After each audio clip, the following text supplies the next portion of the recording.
First, understand this. When you're lying in the ER, body broken, bleeding out, there's no room for drama. I was strapped to a backboard, 3 cracked ribs. The pain was so intense I could barely breathe. My child, my little one, was waiting outside somewhere, and that's when my mother's call came. Hello? Don't make a scene. If you're really disabled now, transfer $4,200 right now. I'm sitting in first class. My card shouldn't decline. Those were her words. She didn't ask if I was alive, didn't ask about the kid just breathing heavily over hairdryer noises, demanding her monthly money. The moment the call ended, I looked at the blood on my hands, and suddenly everything became crystal clear. I wasn't her daughter. I was just her walking bank account. Tell me in the comments where you're listening from and what time it is there. I really want to know what countries, what cities this community is made of. I didn't scream, didn't smash the phone against the wall. Displaying emotions in the ER when someone's bleeding out is a luxury you can't afford. When a patient is hemorrhaging, you don't cry. You find the source and stop it. I lay there, staring at the fluorescent lights, and my nursing training kicked in automatically. My body was injured, but my mind had never been clearer. This bleeding wasn't just physical, it was financial. And for the first time in 29 years, I realized how to stop it. Paramedic Sarah, the kind woman who held my hand while pulling me from the crash site, leaned in asking if she should call my husband or a friend. I said no. I just needed my phone. She hesitated, looking at my shaking hands, still handed it over. Maybe she thought I wanted to look at something comforting. Little did she know I was looking for an off switch. I opened the banking app. My thumb hovered over the screen, rest of my body trembling, but that finger was steady. I didn't go to the transfer page. Sending money takes time. I didn't have time. My mother was standing at a salon counter, expecting my money to flow automatically, like it had for the past decade. I went to Settings Overdraft Guarantor Protections. 9 years ago when I was 20, Pamela convinced me to link my high-limit account to hers. She called it an emergency safety net. Over time, that net became a comfortable hammock she lounged in. Whenever she bought something beyond her budget, my account quietly covered the difference. No decline, no embarrassment, just a silent transfer from my hard work to her luxury. Status, active, linked account, Pamela Miller. I thought about that $4,200 she just demanded. This wasn't a plea for help. This was rent for a place in my heart that never existed. My child was waiting for me. Her only concern was her first-class seat. My sympathy was something she'd been overdrafting for years. The bank was closed today. I tapped Revoke Authorization. Warning, are you sure? The doctor came to check my pupils and asked if I was in pain. I whispered, not anymore. I hit Confirm. Screen refreshed. Green dot turned gray. Unlinked. Done. I didn't take the money away. I just stepped out of the way and let gravity do the rest. I closed my eyes and pictured the moment that was coming. She'd be at the salon counter, sliding her platinum card with pride, like she'd never paid a full bill in her life, waiting for the beep, but this time, only silence. I handed the phone back to the nurse and said, "Give me the pain meds now. I already handled the real emergency." The morphine hadn't kicked in yet, but adrenaline kept me razor sharp. While waiting, my mind went to a spreadsheet. Eyes closed, numbers scrolled in black against darkness. It wasn't just today's $4,200. It was the monthly fee for being Pamela Miller's daughter. I calculated. Base, their small condo mortgage, $2, $500 month.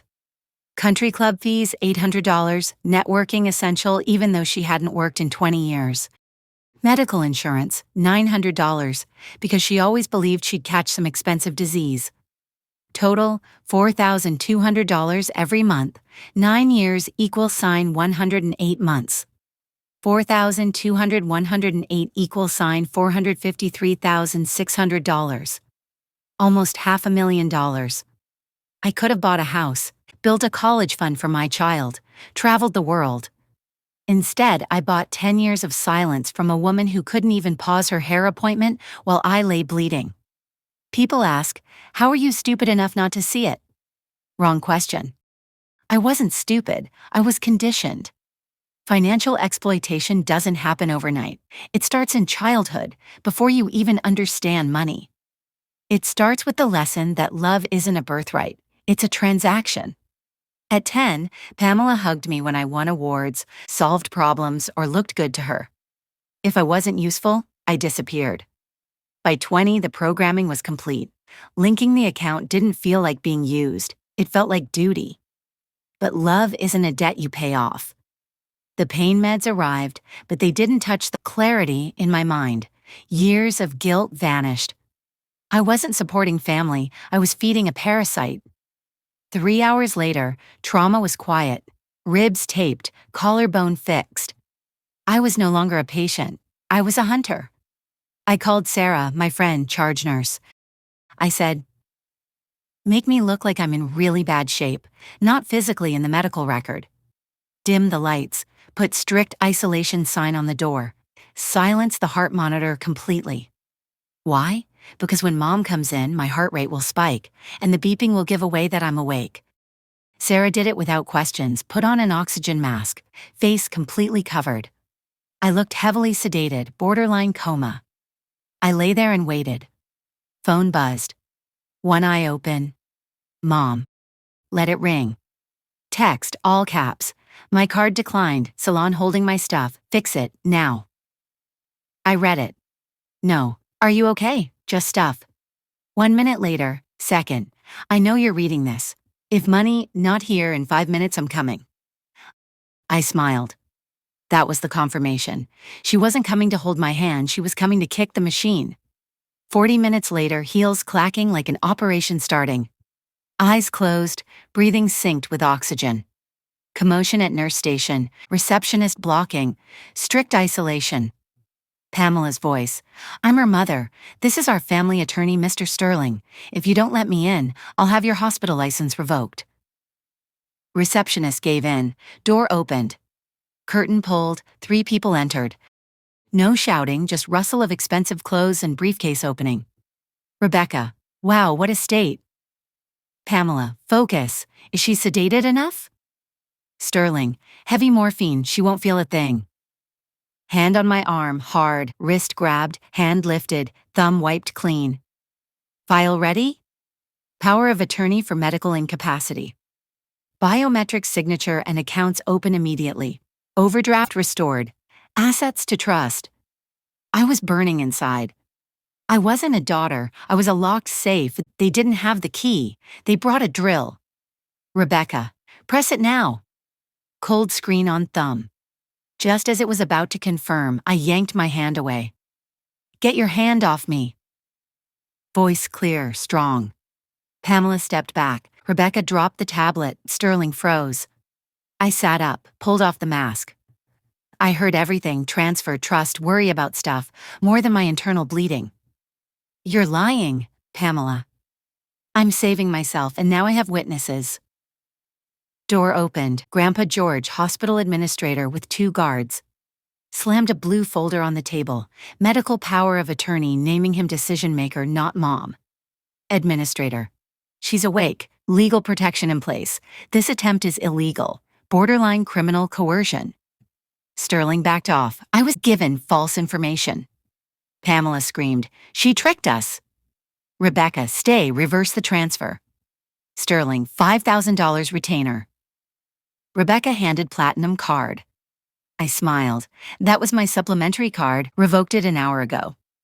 Card declined, Sterling left. Grandpa ordered guards, escort mom and sister out. Mom texted from Glass, I'll sue for $453,600. I replied, if it was a loan, ask for repayment. If gift, sign tax waiver, which one? Reply, rent for raising you. I sent screenshots to IRS, 9 years of unreported income. 18 months later, account seized, lien on condo, auction, taxes and penalties paid. Now mom works retail, Rebecca in credit card fraud plea deal. Then envelope from Treasury, whistleblower reward, $41,350. Didn't get everything back, but enough for a new home and my daughter's future. They tried to break me. Their greed bought my freedom. I didn't lose family, I ended a payroll and reclaimed my life. Like, subscribe, share if you've ever felt something like this.